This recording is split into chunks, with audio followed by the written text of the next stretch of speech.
Hola y bienvenidos a la comunidad del próximo Framework en Ingeniería. Si están aquí es porque comparten nuestra visión, dominar las bases de la ingeniería para liderar la innovación en un futuro cada vez más complejo. Hoy, en nuestra sesión de hardware avanzado, vamos a decodificar el lenguaje de la velocidad, las reglas que gobiernan el diseño de alta velocidad en las PCBs. Imaginen que envían un mensaje claro y nítido a un amigo al otro lado de una sala. Ahora imaginen que esa sala se llena de ruido, ecos y gente que se cruza por el camino. El mensaje, al llegar, podría ser un susurro ininteligible.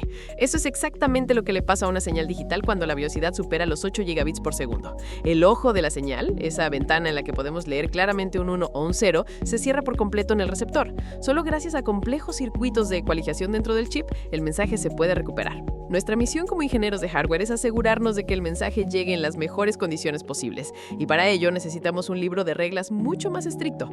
En una placa que contiene señales de 8, 16 e incluso 56 gigabits por segundo, no solo estas señales ultrarrápidas necesitan un tratamiento especial, incluso las señales lentas, la lógica de pegamento que las rodea, deben diseñarse con más cuidado. ¿Por qué? Porque en este entorno de alta frecuencia, todo puede convertirse en una antena. Una señal lenta mal gestionada puede generar interferencias electromagnéticas que perturben a sus vecinas ultrarrápidas. Es como tener una autopista de alta velocidad para coches de Fórmula 1 al lado de una carretera comarcal.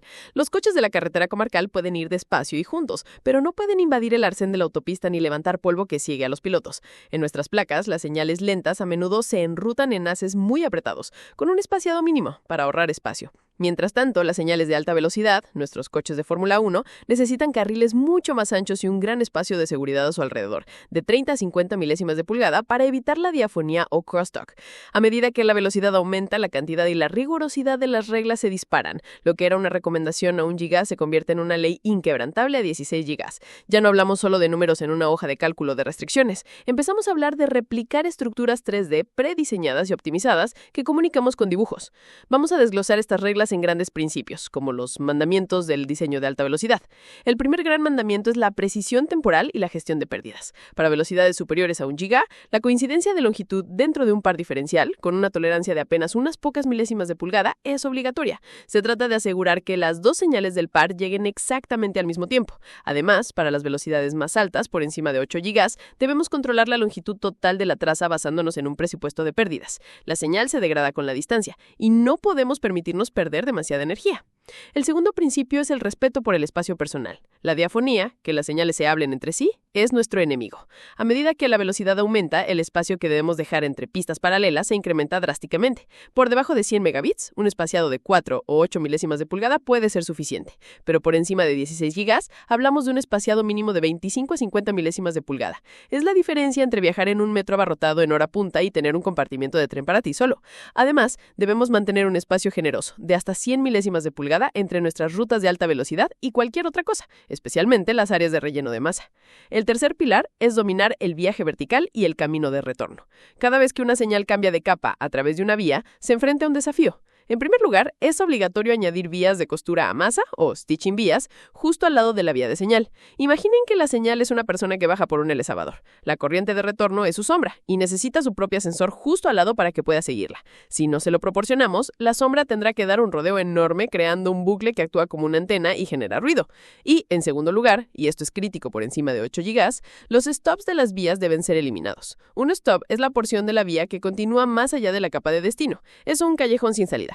Para una señal de alta frecuencia, este callejón sin salida es como un espejo que crea reflejos indeseados. La solución es el backdrilling, un proceso en el que se perfora la placa por segunda vez para eliminar físicamente ese trozo sobrante de la vía. El cuarto principio es que la geometría del camino lo es todo. A velocidades medias podemos permitirnos algunos compromisos, pero por encima de 8 gigas, el camino debe ser prístino. Esto significa, en primer lugar, que no se permiten cruces con huecos o voids en el plano de referencia. Un void es un agujero en el plano de masa que hay debajo de una pista. Cruzar por encima es como si un tren de alta velocidad tuviera que saltar un socavón en la vía. El desastre está garantizado. En segundo lugar, y esto es crítico por encima de 16 gigas, debemos mitigar el efecto de la trama de fibra o WFE. El material de la PCB, el FR4, está hecho de una trama de fibra de vidrio. A nivel microscópico no es uniforme. Para una señal de muy alta frecuencia, esto crea pequeñas variaciones de impedancia. Imaginen conducir un coche muy rápido sobre una carretera con baches muy sutiles pero periódicos. A cierta velocidad, el coche entrará en resonancia. Para evitarlo, no rutamos las pistas perfectamente rectas, sino con un ligero ángulo de 10 o 20 grados o con un enrutado ondulado. Esto rompe la periodicidad y suaviza el viaje. Y por último, en las curvas, nada de giros bruscos a 90 grados. Por encima de 1 GHz, las curvas deben ser suaves y redondeadas para minimizar las reflexiones. Y finalmente, el quinto principio es la integridad de la conexión. En los puntos de conexión, como los pads de los VGA o los conectores, no podemos permitirnos discontinuidades de impedancia. Esto significa que, por encima de 1 GHz, se elimina el alivio térmico en los pines de masa. El alivio térmico son esas pequeñas conexiones en forma de radios de rueda que unen un plano a un plano, hechas para facilitar la soldadura. Pero para una señal de alta velocidad son un obstáculo que causa reflexiones. La conexión debe ser directa y sólida. Entonces, ¿cómo se ve el manual de ruta de un láser CERDES moderno resumido? En primer lugar, controlamos la impedancia de forma estricta, especificando los valores en las notas de fabricación. En segundo lugar, controlamos los stops de las vías, mediante backdrilling. En tercer lugar, usamos vías optimizadas en 3D para impedancia, no simples agujeros. En cuarto lugar, garantizamos la simetría en todo el diseño de la ruta. En quinto lugar, mitigamos el efecto de la trama de fibra con enrutado en ángulo. Y en sexto lugar, limitamos las transiciones de capa a los puntos de inicio y fin. Un láser CERDES debe trabajar, idealmente, en una sola capa interior, protegida y referenciada a planos de masa sólidos como si viajara en un túnel blindado. Cuando necesitamos añadir longitud a una de estas pistas, por ejemplo, para amortiguar reflexiones aumentando las pérdidas de inserción, no usamos los típicos meandros apretados que vemos en los buses de memoria. Eso sería como poner una chicana de circuito urbano en una autopista.